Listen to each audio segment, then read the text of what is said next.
getting started here now. We've given people a few minutes to get in. Welcome. We're just doing another quick little stream here today, just showing off some in progress things here and there as we get going and progress towards releasing the game on both Itch and Steam. I see y'all friends. Thanks Lily. Thanks Sniper Broski for the follows. And let's get started. So we're just going to do a starter run off here with let's just start with Wayfarer. He's kind of our jack of all trades, melee and ranged. And let's get into this. I guess the format of this is mostly just going to be I'm mostly just going to be playing I guess as far as introductions, I'm Adam. Our lead developer and other co-host. Oh, this is not a great start. Garrett, he's just listening for the moment to check our audio, but he'll be joining us here soon. I'm just lurking. Lurking, and knowing that this run's probably fated to be doomed. So what happened there was that prop has a chance of giving you an item or a mutation, and I got unlucky, and not only did I get a mutation, I got a rare mutation, so I'm probably going to die very quickly here. A heads up, the game is a little quiet, and we're also quiet. You and I, so everything's quiet? It is pretty quiet, yes. Okay. Well, here, I'll just turn up my mic gain and get the desktop audio up just a little bit more. It's probably not going to be enough, but perfect. Time to fix this. Yeah. What ended up happening there? Got one of the worst mutations you can get, one of the hardest ones. You tend to get that later on in the game. I suppose I could have used your new restart button there, but I'll just make my way through these. Yeah, well, we played Wayfarer Azulmancer Marauder last time. Why don't we try? Oh, that is true. Here, why don't I? I'll do one as Azulmancer. Probably just assuming I'm not going to survive her very long.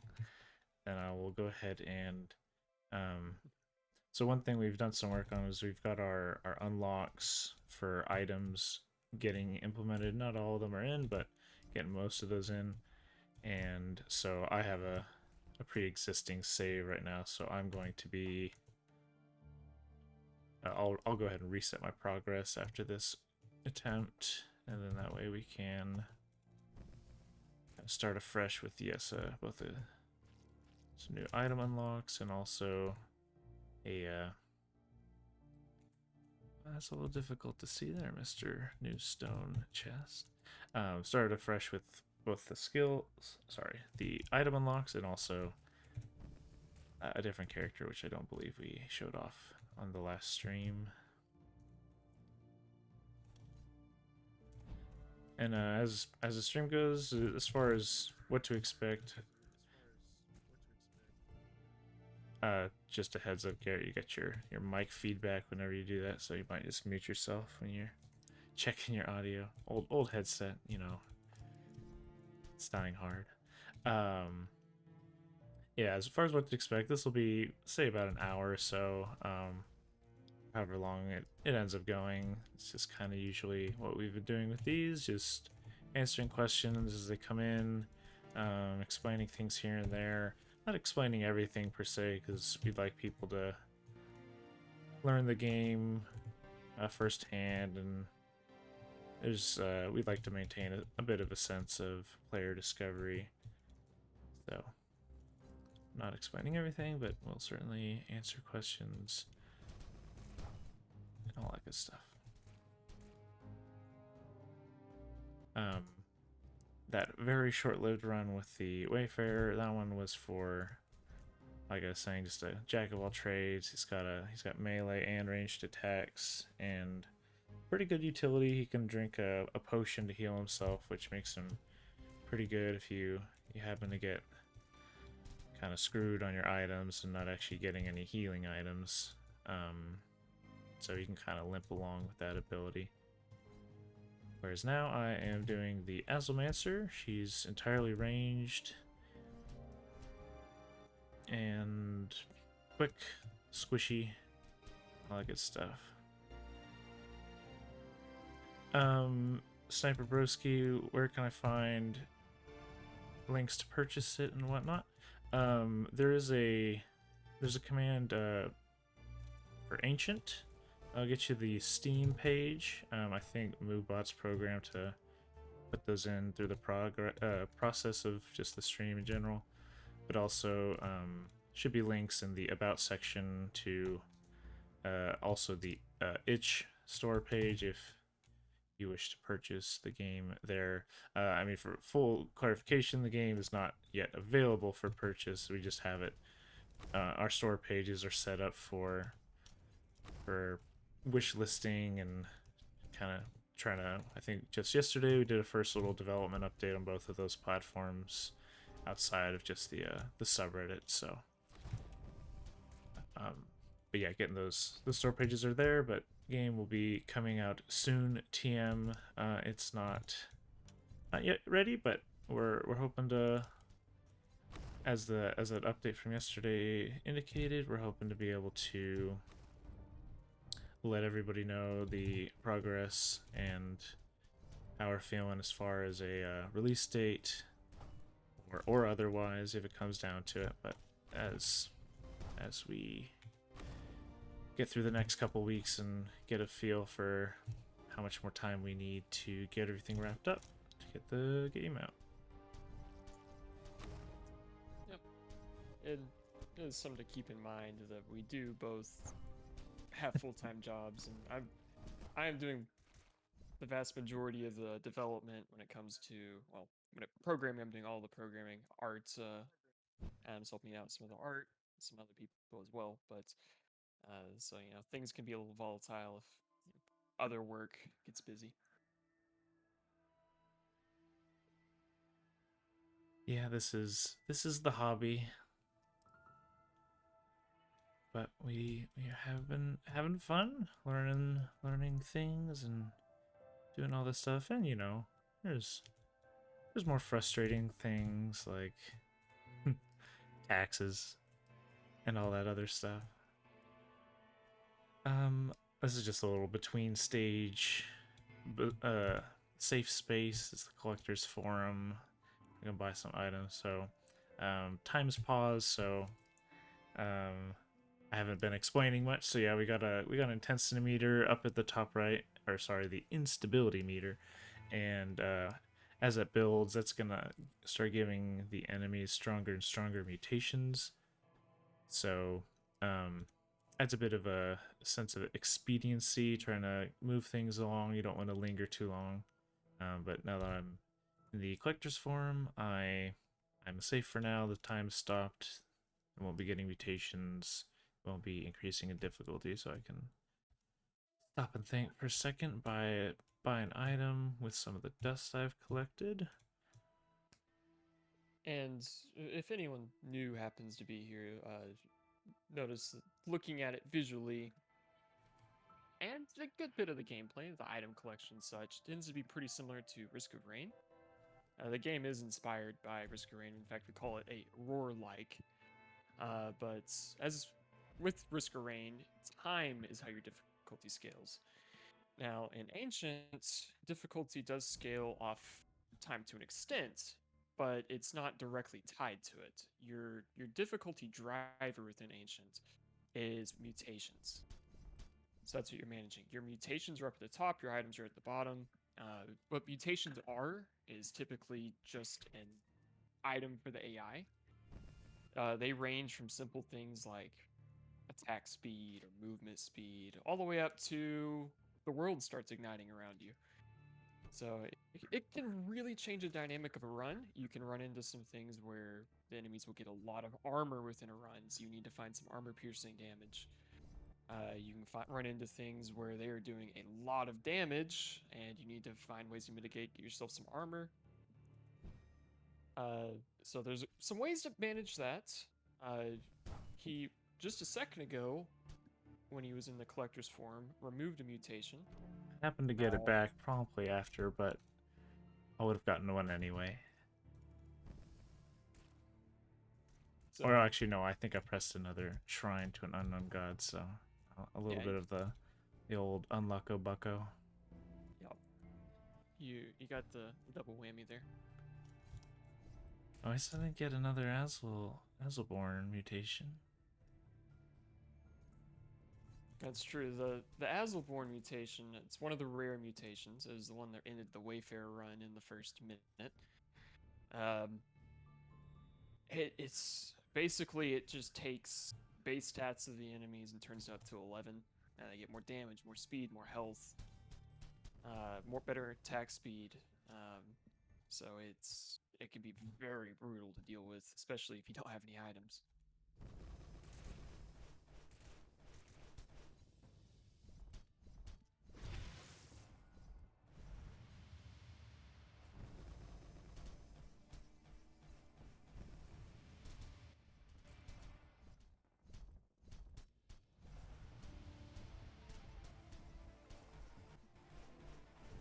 You've got some items to mitigate what the Gravelord can do here, but your damage itself Is pretty lacking. I don't have any attack speed bonuses or anything like that.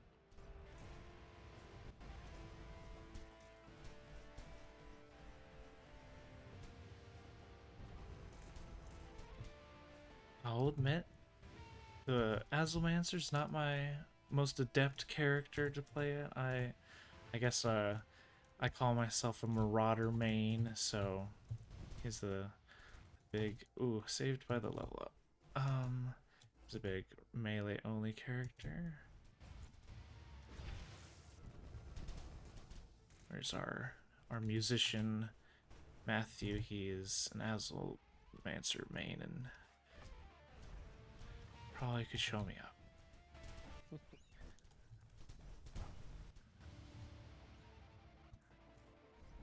But he's got his amazing music all throughout for everyone to hear. Oh, That was generous. That was very convenient. So, what's happening at when this boss altar is going and running? The boss altar will actually collect souls from the enemies that you kill. You can see the little blue blob flying up to the gym at the top of the altar. The more of those you collect during the event, the better chance of getting a rare item from the altar. Now, he didn't collect a ton there, but still did get lucky, get himself a nice rare. Getting the Windblade, which is one of the new items. It's only been in for just a couple builds now. Builds,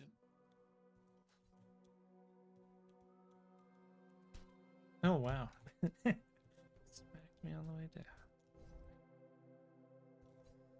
So just to go through a couple other things. What I'm doing as I go through these stages, picking up chests, or rather opening the chests. Those are your freebies. Those will give you free items, most likely a common, but they do have reduced chances for some increased rarity items. Also other things, like I might spend some dust to buy a Azul Stone, for purchasing an Azul item, maybe buying a rare item. So that's kind of some of the stuff I'll be doing in that collector's forum. As you were seeing on the forum, there's only ever one stone available, whereas things like the rare item, they're actually going to cost 2 stones. So that's why I bought one at the last place and didn't actually use it for anything, just saving it up. I did get lucky. There's one on the stage, so I could buy that one as well. But just got 2 currencies going on, so you gotta make sure you kill enough enemies to get some money and hopefully get some stones as well to get some rares, clear some mutations, all that stuff. It's one big balancing act. That wind blade, if you start getting overwhelmed, you're doing damage went up drastically the last little bit. But that wind blade's gonna be helpful for the Azalmancer because it's not a lot of damage, but it's a lot of knockback. So it'll tend to keep those melee and fire enemies away. The Azalmancer tends to be pretty squishy.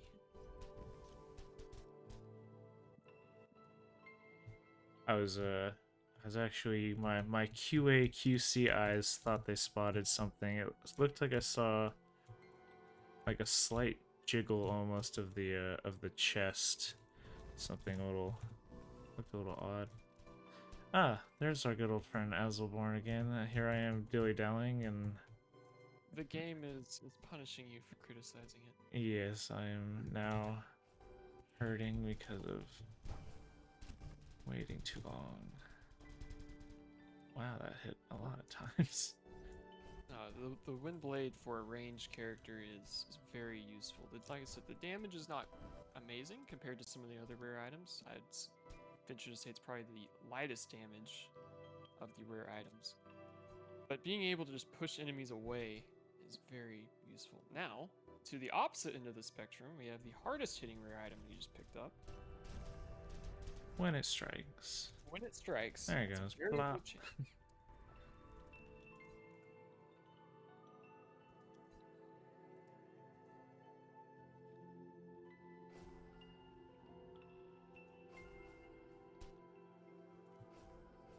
So something that's different from the last little dev stream we've done. We've done a full overhaul of the AI. So Yeah, it's now that was finding, that was fast. and You know, it was a new enemy such as, well, I think the Cyclops may have been in last time, but Cyclops is new. new for the stream. Okay. He has some very rapid ticking attacks that like to apply a frozen, or is it chilled? So, there's a debuff he applies, which with how often it hits is quite hard hitting, especially Yes, for a squishy little Azalmancer. he is specifically the Cyclops. It's kind of designed around threatening range characters more, whereas the first 2 bosses are much harder for melee characters. And in general, the game it tends to be harder for melee characters, so I wanted to kind of change it up there. So- I'm doing a So what I just did there is I just reset my progress basically. So the journal entries here are now only reflecting the default unlocked items. So as you can see, there's going to be a bunch of these I'm going to have to unlock. I might even refresh myself on things like this. The rabbit's foot, I know, of course, from experience. But yes, it's just getting a rare mutation. So that'll be one of the more naturally occurring unlocks. But there's other ones that you probably will need to come in here and figure out what's going on, what you need to do to get that unlock. I'm probably just gonna kind of wing it because, you know, things are changing all the time and I'm resetting my progress here and there. But let's go ahead and do. Did you want to do Pathfinder, Garrett? I'd say Pathfinder. I think that one's had the least. Yeah, at least showtime. So let's keep it on normal. Do another attempt here, and that is one good thing to explain. I mean, to those who have played Risk of Rain, as Garrett was explaining, it's a lot of stuff is designed to be similar to that in ways. Obviously, we have our own original spin and formula on everything as he was deliberating, but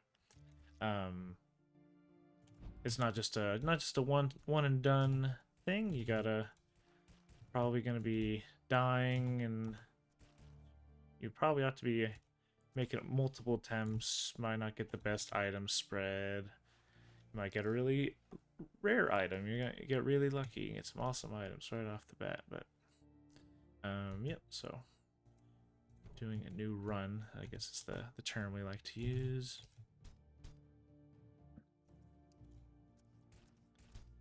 And why don't you explain what the Pathfinder's all about? So I think it's the first time. Okay, yeah.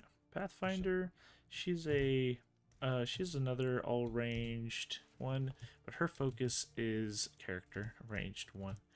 Uh, she has a focus on, of course, range attacks, but she also has high mobility. So a lot of her things, such as the shift, which most characters have some kind of mobility, but I mean, hers specifically is it's a jump with a triple shot for hitting enemies.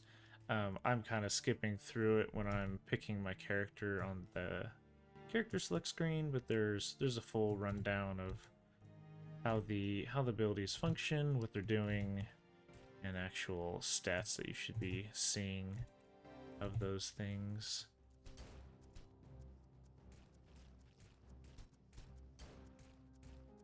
Yeah, but as Adam mentioned, there's almost every character will have some kind of mobility skill. Typically, they will provide invincibility frames so you can get out of trouble, dodge attacks, and such. Pathfinder's the only one that has two. As of right now, it might be about to change, so I'm not gonna hold it to the Pathfinder be unique in that aspect necessarily.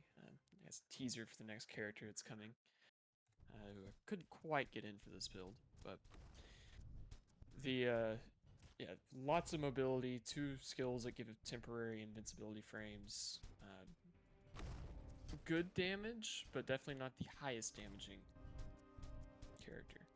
Now, that being said, against someone like the Giant, who you can hit with every one of the attacks with that barrage, you can do a lot of damage really quick.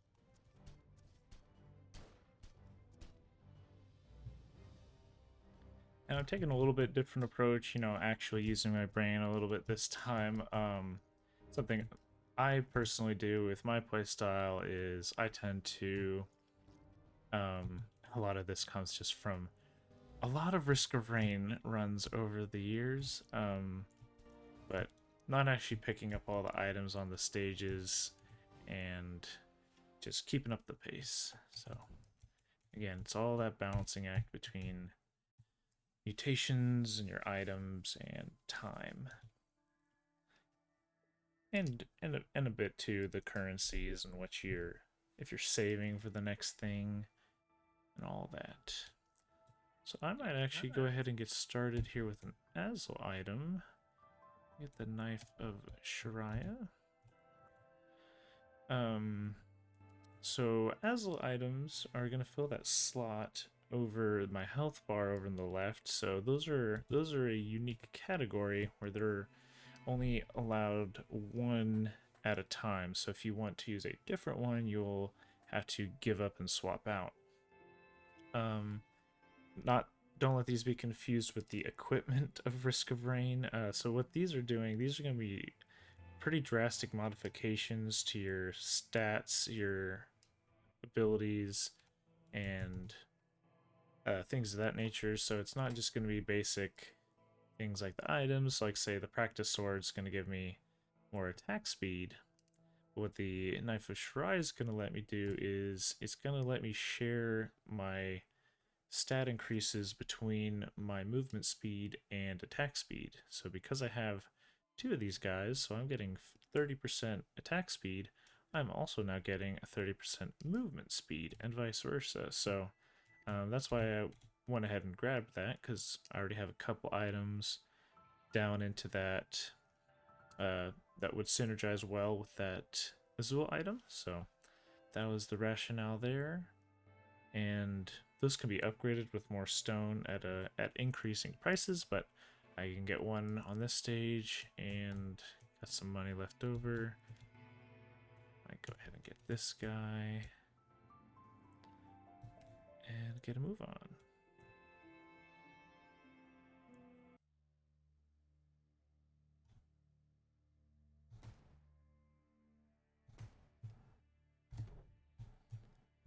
So, like, I don't think I gave the little disclaimer, but I just have it in the stream start page or scene. Um, all it is just note that everything is in development, work in progress, and subject to change. Um, I was just saying that to preface our new a new thing we have in this build as well is we're experimenting with some different designs on our common chests, and the new stone styled one is a little dark, a little hard to see, so like that may be brightened up or just visually changed in the future. Just letting y'all know, if you see it now, it might not always look or feel that way.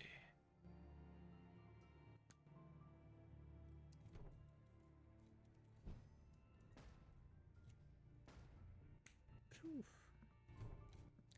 This item spread's looking a lot better this time around. I want one of these, maybe. Might, make the sacrifice of a little time or 3 seconds to save up for a little shuriken there.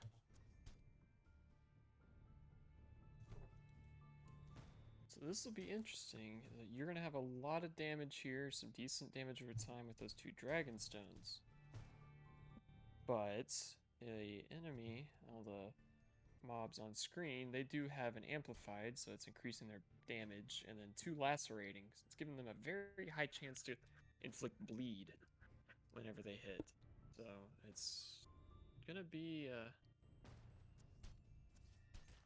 pretty dicey here. So you've got 1 healing item, but it's or 2, I guess. You do have the field rations as well. The field rations are when you're standing still, you do get a pretty good amount of healing, and then you also have the Shaman's Trinket, which on kill increases all of your life regen by, I believe it's 50%. You might mouse over it just to confirm. The problem with that is when you don't have any life regen, it's going to be really hard to utilize, as you do not have any just standard items other than that field rations, but being the Pathfinder, you're not really wanting to stand still.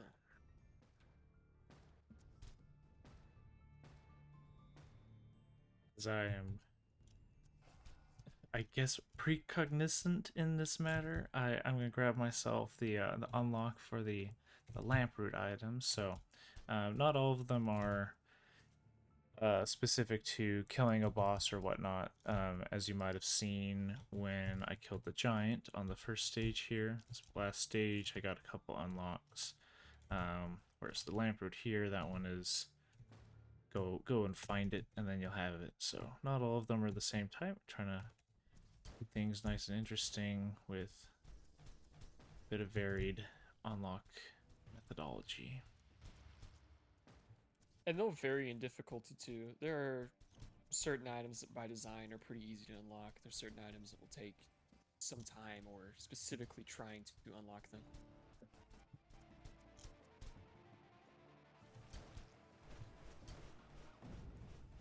I believe I got bled out. So what happened is I had 2 laceratings mutations, but then I also got the potent, which just makes all of your damage over time that you receive more potent. So that's what happened there. I did get myself 4 item unlocks: Warhammer, Lamproot, Armor Polish, and Totem of the Crow. So if I do another run, and it's not necessarily just amongst the next run, but even in this run, I would be able to then, even immediately after unlocking that totem, the lamproot, I'd be able to get that item if I were to continue throughout the stage and the following stages. So not necessarily always that. I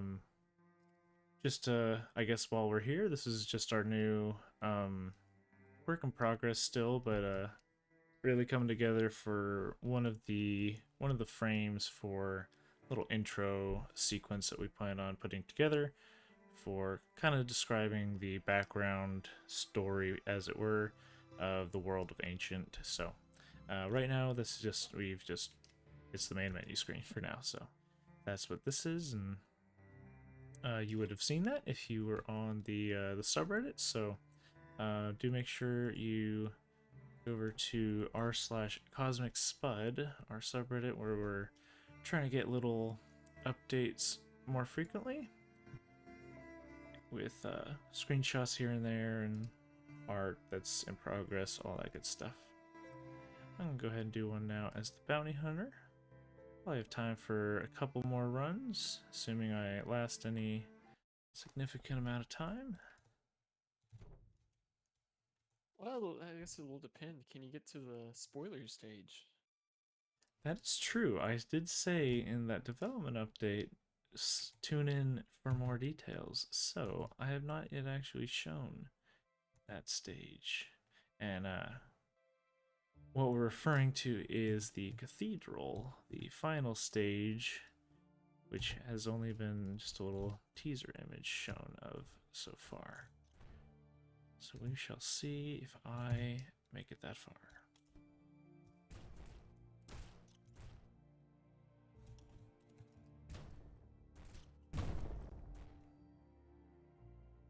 Now I'm playing as the bounty hunter. He is, I mean, he is still a ranged character, but he's got a bit slightly different kind of way of doing his killing. Got a blunderbuss for his primary, piercing shot for his secondary, little dash with a, you know, sliding little bomb out there. On a shift, nice little overkill for one character, and you know, has an arc as mortars should. Little mortar attack, so he's definitely a ranged character, but just a different one. You feeling adventurous? No, I am not. So there's that lamp root that I unlocked from last time. Garrett here is referring to the Shrine of the Red Lady, which I'm gonna pass up here on the stream. I guess first off, because I didn't know if we're still leaving that for future displaying, but also because it's going to drastically reduce my health, and I mean, if I manage to survive, I'd find myself over on a little secret stage, as it were. Get some items, but it will half my maximum health, so sometimes it's best saved for a later stage when you got some more health, got some items. And those are going to only show up fairly far and few in between, so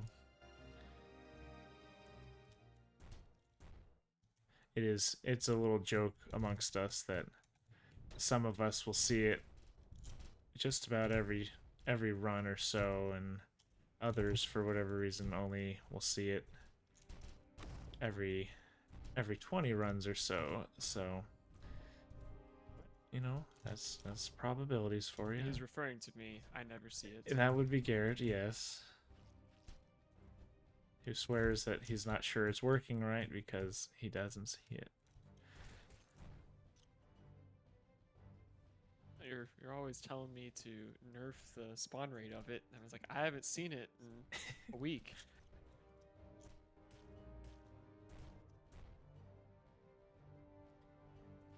Just another little differentiation of the bounty hunter is because he has a blunderbuss, it's got a spray of pellets. Correct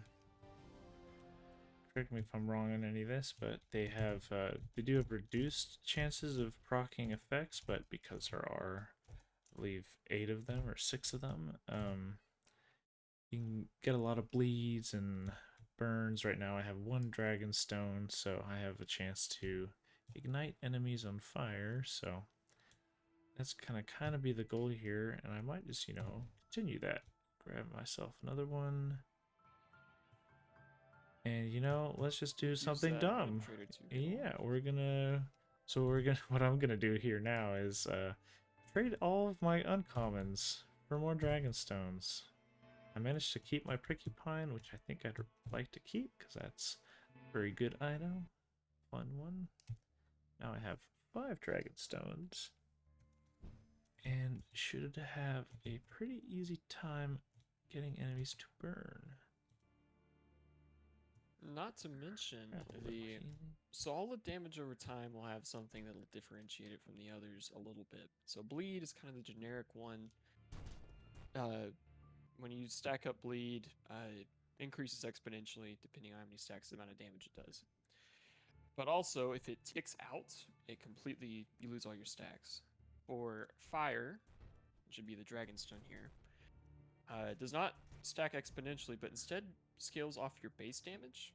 And then the more stacks dragonstones you have, it increases the amount of fire damage you do. So not only is it increasing the chance, it's increasing the damage. So with 5 of them this early, you're going to see some very, very strong fire effects, especially on the bounty hunter. But something I think we've been pretty happy with as far as our difficulty scaling as a whole is really no matter how good your items are, if you don't keep the pace up, don't remove mutations that are especially nasty, the game will overcome you at some point or another. Can't outrun it forever.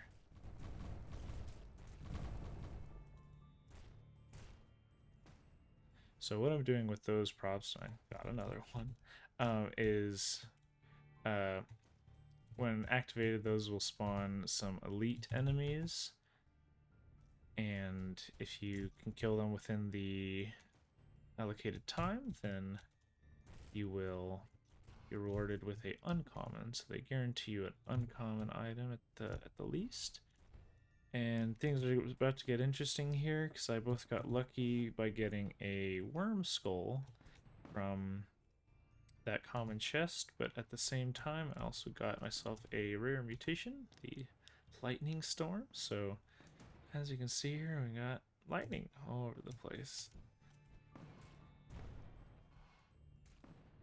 No, not the worst mutation in my mind because it's avoidable, but certainly get annoying. And boy oh boy, should you see it when there's a dozen of them, because that's no fun.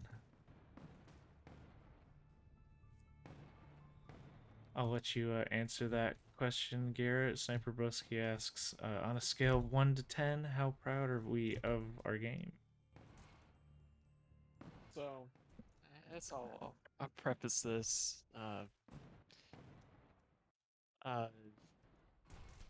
Starting out, what, 3 years ago, 4 years ago at this point? Wow, okay. I had not done any programming, would consider myself a very poor artist. It's just in the last 3 or 4 years, spent a lot of time just learning that. This is actually the second iteration of Ancient. I did about a year's worth of development on a different iteration that just was not going to work. It was just me learning how to program. So it just over time, it's been really fun to see how everything's improved and gotten better at this. I am extremely proud of the game. I would say, a 10 for myself. Let's see, Adam might be a little more honest with me.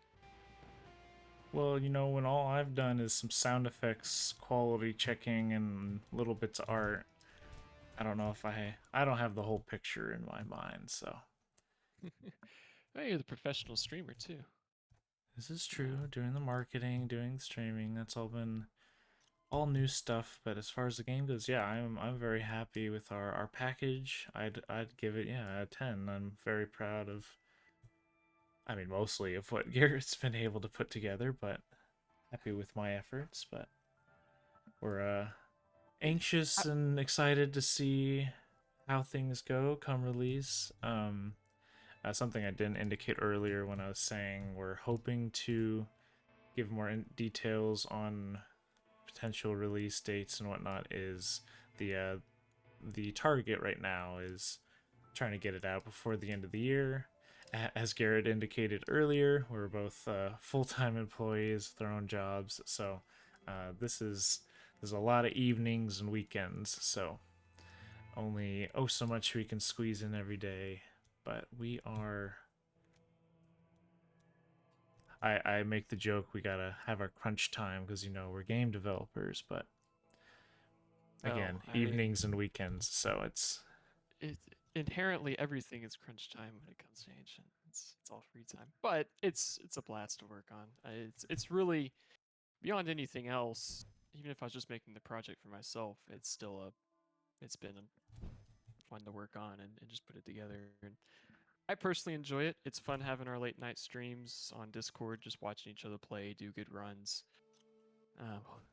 I have a feeling Adam's be showing us a pretty good run here. He's got the item set for it right now, so he can get us to that nice last stage.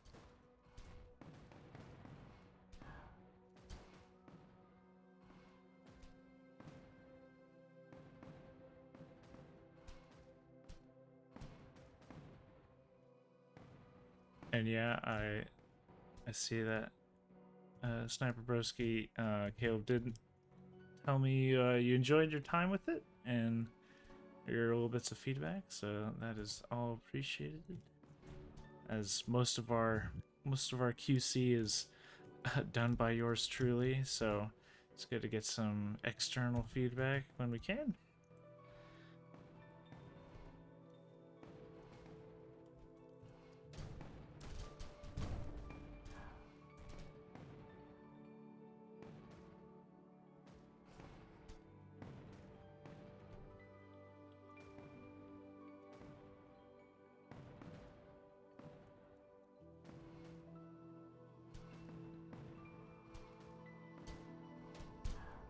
Oh, okay. Well, that's one way to do it. So the game has been quite generous here. It's basically handed you the absolute perfect kit for Bounty Hunter. With those Dragon Stones.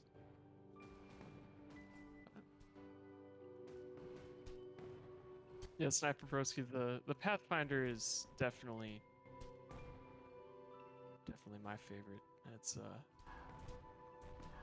the mobility's great. First boss, the giant, you can just mow over with her kit. It does get harder later, but the mobility's a lot of fun to me.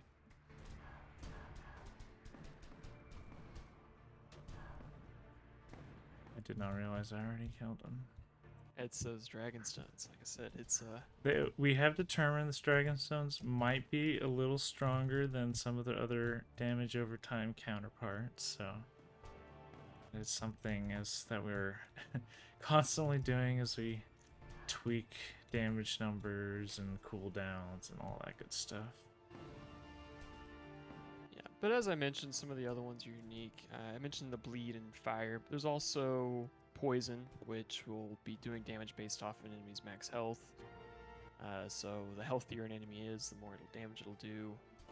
Then there is the freezing, which does less damage than all the other ones, but also applies a slow to the enemies. It slows their attack speed, movement speed, and such.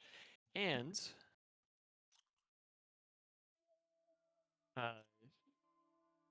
you can, when it stacks, instead of increasing the chance, it increases how many stacks it applies. Yes, we'll get some fairy type Pokemon in here so they can obliterate the dragon type. Ha ha, Matthew. Oh my.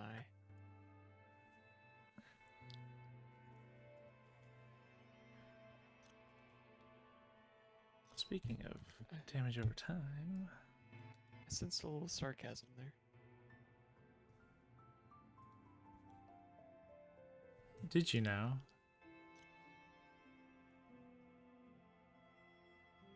Maybe a touch, maybe a touch.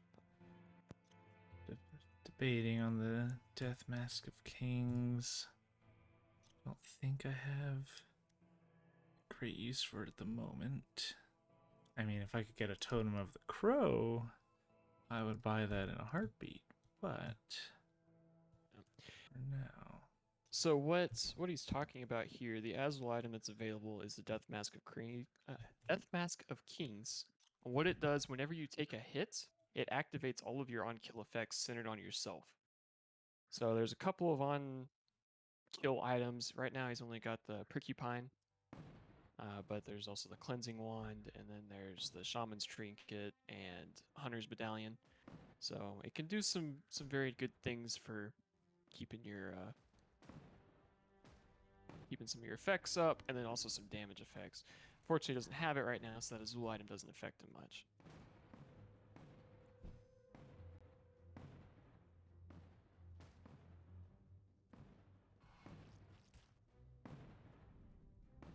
Sniper Broski, that's gonna be the Death Mask of Kings is actually going to activate all of your on-kill effects. So, yeah, as Garrett was saying, I only have one right now, the Porcupine.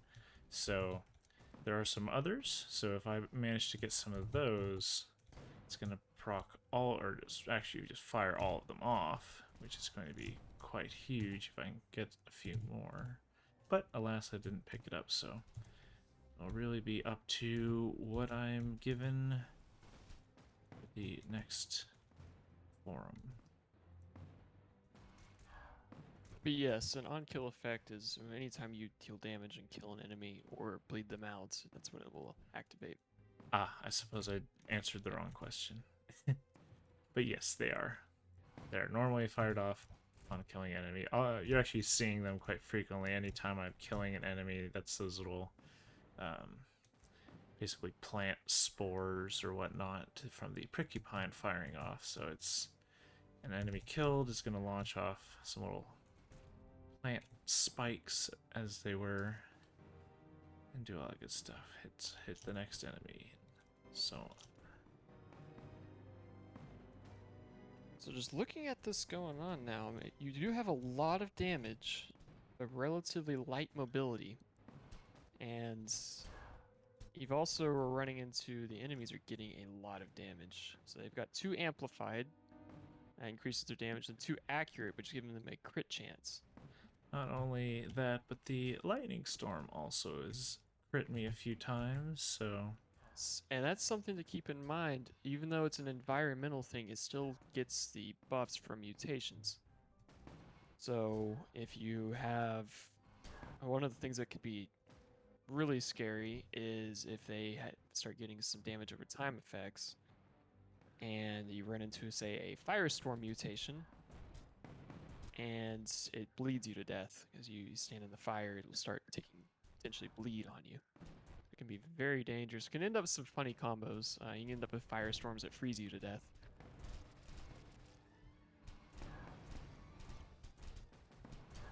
That fire is it brutal. should be a breeze, yes, for this fight. It's mostly just staying alive.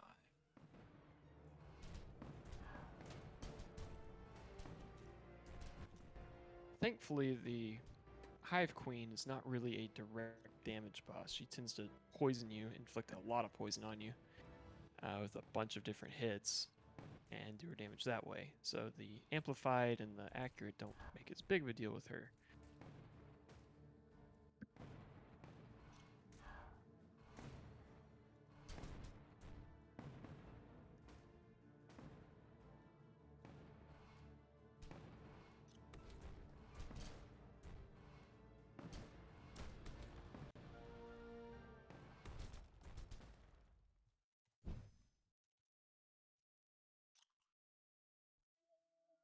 Keep this train moving. Probably don't necessarily want that Azul item. I don't find it to be all that great for Bounty Hunter, because using your basic attack a lot more often. I'll grab just both of these for some healing. And that's all we're doing.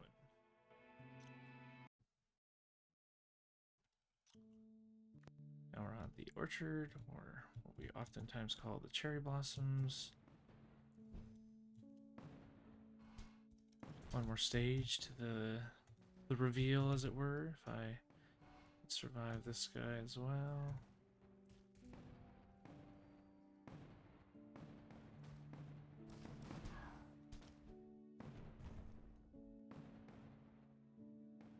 It really wants you to take that brass crown.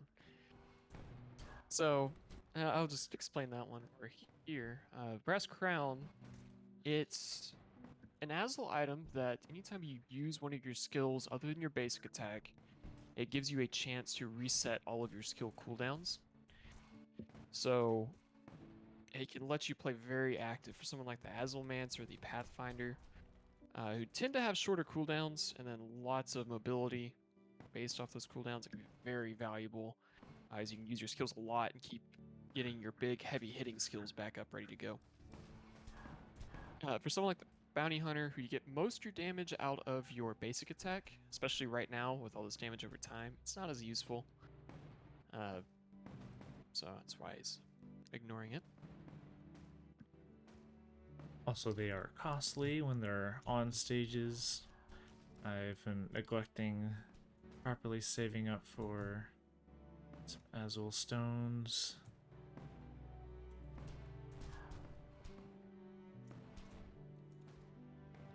And my mutations are just continuing to run wild, and yes, I have a lot of damage, but as I was saying earlier, they will definitely outpace my ability to not necessarily kill for this build, but definitely survive. Well, I might see something that'll help you out a little bit here. There we are.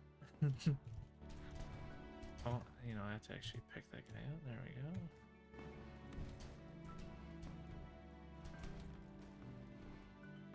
So what he picked up for that Azul item is a Totem of the Crow, and when he kills an enemy, if there's another enemy within a certain range, it will move all of the damage over time stacks from the enemy that was killed to that nearby enemy. So because he's stacking all this, what it can end up with is some very, very powerful chains of moving that fire stack around.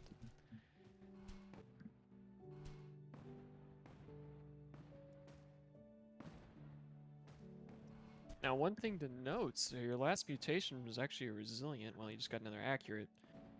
But Resilient, what that's doing is actually reducing the damage enemies take from damage over time. And he still has an overwhelming amount of fire damage.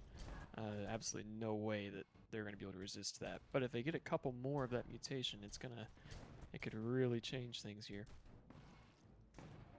Turning into a little bit of a glass cannon, as it were. I got the damage, but not the armor or health. And yes, they will be hitting very hard with, yes, those accurates and all that good stuff.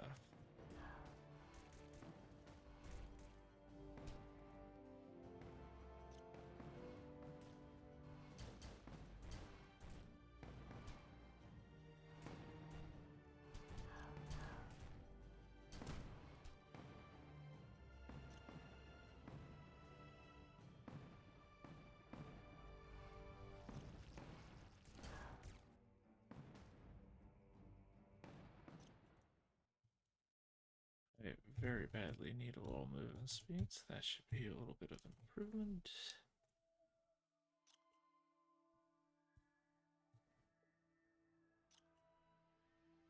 What I think I'll just go ahead and do, because, well, can I afford this as well? I think I can. I'll go ahead and get this and upgrade my Azul item. Yeah, so another thing that's unique with Azul items is you can only have one of them at a time, but you can upgrade it. It's expensive to upgrade, but as we mentioned previously, the effect that they have can really be powerful. So upgrading it acts in a similar way to just getting another one of an item you already have, but they can become very, very powerful, more so than they already are if you keep upgrading them. And I lied. I miscounted my stages. The next one now is going to be the new stage. probably come back to buy that Dragonstone.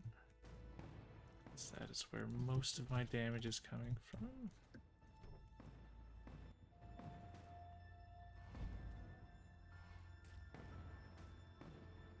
Phew.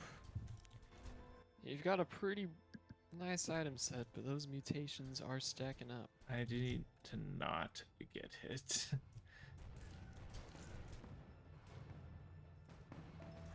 You just try and get out of here I will fast. probably just grab these last two right here and skedaddle. I see you, trader for Dragonstone, but alas, I need to get a move on.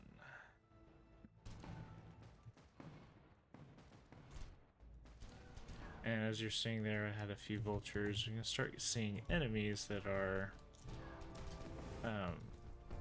rares in their own right, or elites. So let's start seeing more of those, and have color differences and little buffs that are visible over their health bars. Now that rare you just unlocked, if you can get one of those, that will really, really make things go nuts. That it would. It's still definitely gonna be a bit of a glass cannon case here, but it definitely will not hurt my case. So of course, bring me down just over time throughout the stream, probably notice things popping up on the left-hand side. Those are the unlocks that he's getting. And he's got a very good run going right now, so he's had quite a few unlocks here. But the last one that just popped up, the Flagellance Flail, which you have to be careful in pronouncing. Be very easily turned into Flatulence Flail.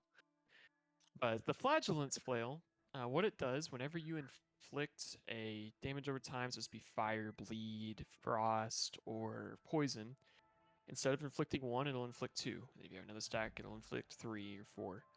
So it just increases the amount that you inflict anytime it goes off. So for this particular build, it would be extremely powerful.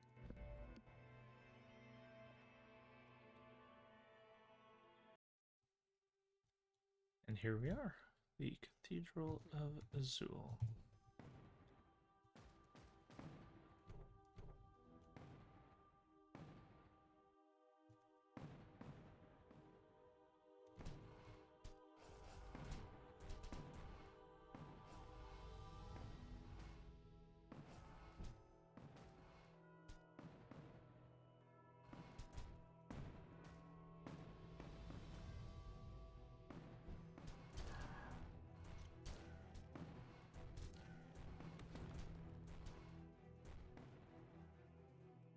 And just because I don't think it's been said, just something with as we're doing our development, everything you're seeing and hearing, that's the exception of a few Creative Commons 0 sound effects. Everything you're seeing is homemade, handmade, music, artistry, and art, all that good stuff. So we are not using any asset packs, anything of that sort. Which is, you know, adds to the fun, the frustration, and the experience. So not only are we learning how to code, but we're learning how to do pixel art and all that good stuff. As you can tell here, the cathedral is a bit unique of a stage in that, whereas the other ones will kind of pop you off at a random spot and you can meander your way all over the stage left and right, the cathedral is unique in that it is more of a linear stage. You enter from the left and you make your way down the right. So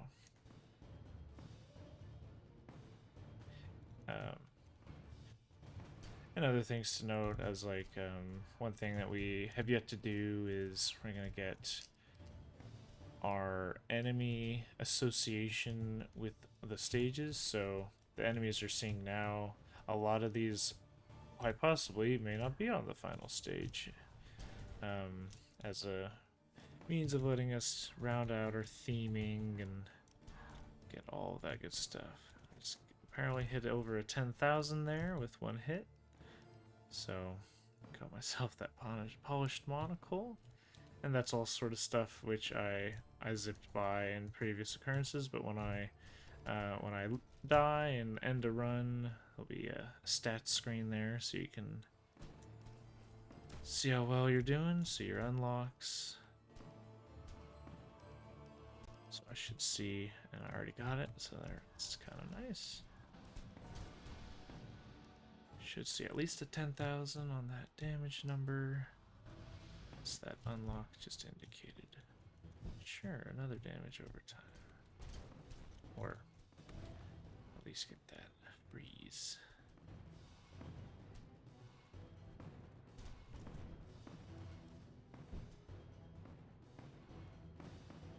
I've been selectively grabbing these bone earrings because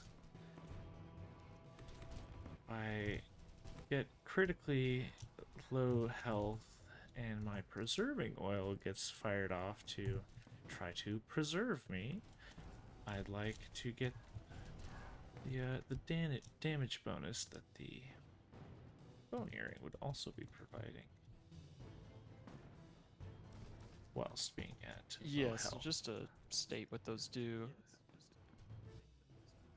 The preserving oil will, if you would have died or fallen below a certain threshold of health, it will give you some healing. The bone earring, if you're below half health, gives you a damage boost. And then I have to point out, and if you can probably tell that we're fans of Risk-A-Rain here. The preserving oil was in before Hopoo Games announced their elixir that is doing the thing here, so we can safely say that we beat them to that. Same goes for their new Shuriken item, which they appear to be introducing in Risk-A-Rain 2's new DLC. We've had that in basically since the beginning. It was actually the first uncommon item we had in, so it's been in over a year. I just found it funny. We added those items because the type of thing that's in Risk-A-Rain, if you're familiar with it, you use one-shot protection as kind of their way of letting you get to late game without it being too hard. Wanted to avoid something like that. It's a very gimmicky thing, in my opinion. So that's what the preserving oil is for. It's an item you can pick up that basically will give you that one-shot protection.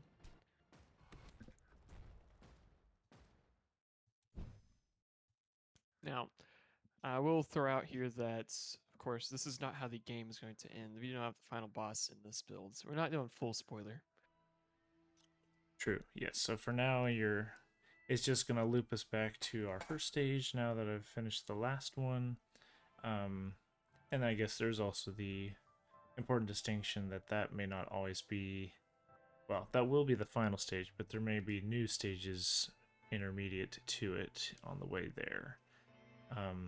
I just now made the unfortunate realization that I have a mitosis mutation. So what that's going to do for me is anytime the enemies get a mutation, they get 2 of them. So once my meter for my instability reaches maximum, and it's going to guarantee giving the enemies a rare mutation, they will be getting 2 of them. So that rare mutation, the mitosis in particular, is especially good at allowing that snowballing effect, as it were, on the enemy's mutations. So I can clear one of them. I am not very hopeful on which one I remove. He's got rid of a resilient.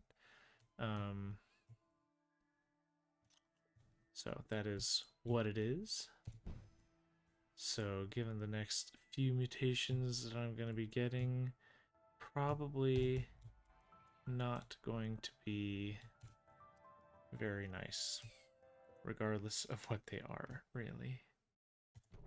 So I will limp along basically as long as I can, because obviously there are a lot of mutations and I have no chance of removing them all. And my abilities of outpacing them will be swiftly coming to a close, I believe.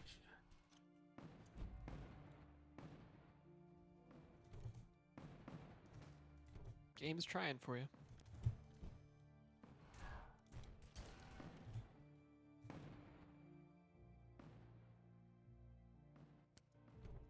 Now, you still do have a lot of chain damage with Totem of the Crow and your 7 Dragon Stones. You did remove their 1 Resilient, so you're going to be doing even more damage over time to them. But the amount of raw damage that the enemy can output, and then just those lightning on its own, And the game will start spawning things a little more dangerous. Yes, not only is it going to be those elites, but it will start summoning the bosses as well. And when I activate this altar to leave the stage, most likely going to be seeing more than one giant. I do not have any poisons, so that would be good to get. Yet another category of damage over time items.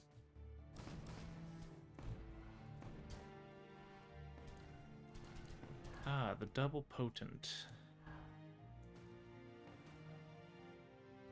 What I'm referring to is I just got a potent mutation, and like I said previously, the mitosis is going to give them 2 of them, so that's increasing the potency of their damage over time. So those 2 laceratings, they're 1 poisonous, they're 1 freezing, and the 1 chilling. All that stuff. But as you can see there, I just gotta getting some good chain kills with my item spread. And it's an important thing to note that we have absolutely no qualms against letting things kind of get out of control. That's kind of in the name of the game, letting things just run amok, both you and the enemies, so you can have yourself a nice stroke of power fantasy, but to be most likely swiftly followed by the enemies getting the same treatment. So long as I can avoid taking too many hits here, I can probably keep going, but things will just continue ramping up.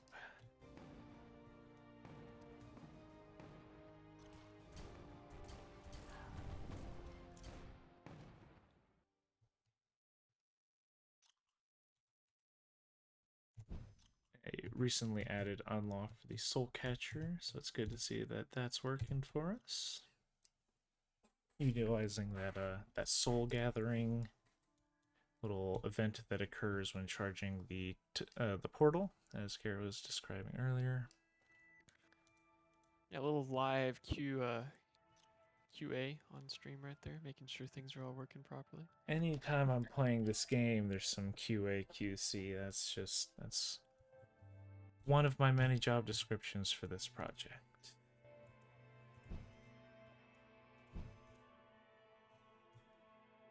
Nah, it is a shame you cannot pick up that flail. That it is. So if you really wanted to feel adventurous, just dump everything into that Dragonstone trader and just go for it.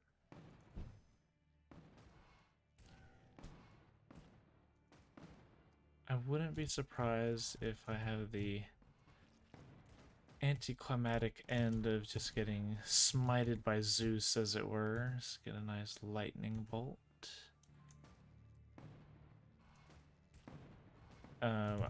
As we're getting past the hour point, or about hour 15 minutes or so,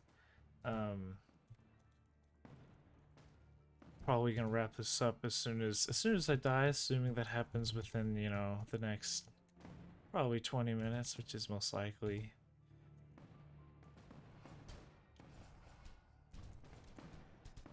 and I'll have one more reminder at the end of the stream, but for anybody who may be joining later, I jinxed myself. I realized I forgot to record my stream. So, unfortunately, if you did tune in later, you will only have the 14 days that the Twitch VOD allows you to watch the stream for. I made the oof there of not hitting that record button after starting the stream. So that's something we've been attempting to do. It's not the end of the world. We'll be doing more of these streams, kind of the same information in all of them, just little bits of new additions as we go. But that's a whoopsie for me. But not the end of the world. Cool.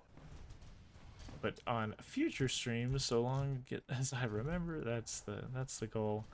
There's only one there available at this time, but having recordings of these Twitch streams on YouTube for anybody who would like to watch those in the future as a unaffiliated or partnered Twitch streamer. My Twitch VODs, our Twitch VODs will only persist for 14 days or so. If you're tuning in now, you have 14 days to catch the beginning of this.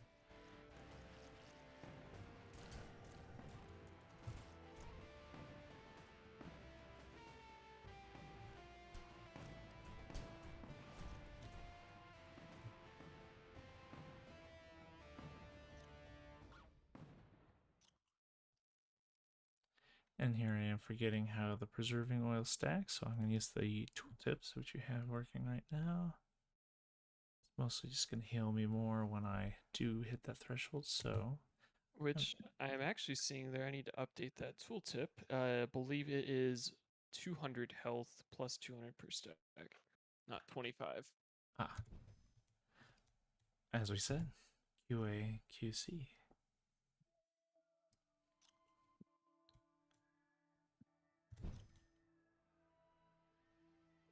Let's see what it removes. One single hasten. Yep. Now I have two instabilities, or unstable rather, mutations, so that's going to be a drastic increase in the rate at which enemies gain mutations. So, again, I might not live for much longer, but I believe we'll just go until that time comes. So you can see there, I've got myself a few powder charge boots for some increased jumps, some doubles and triple jumps. Just to discuss a little bit on the stability. Now, what that is, I mentioned at the beginning of the stream, the bar on the right's your stability. The higher it gets, the better chance of getting a rare mutation. If it maxes out, your next mutation will be a rare. So there's some ways you can mitigate it. There's the tower that we just saw in the collector's forum. That you can use that to reduce the intensity. It's rather expensive. The one in the forum itself has a unique cost scaling to where it will always cost a certain amount and scale up from there. But typically, they'll be on stage and they'll cost the same as a rare item. It also reduces instability when you go to a new stage. Not a whole lot, but it is percentage based, so the higher it is, the more it'll reduce it. But getting that unstable, causing that instability to increase faster, can really, really make the run harder.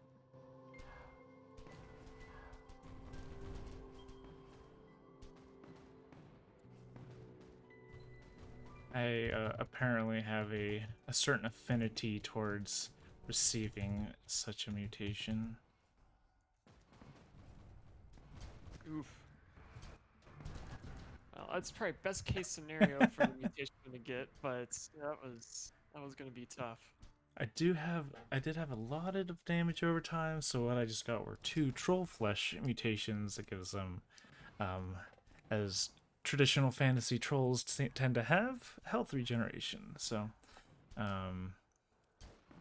my lingering worm skull was still able to kill one of them for me, it would seem, but so yeah, just as I said before, here's your rundown of your stats.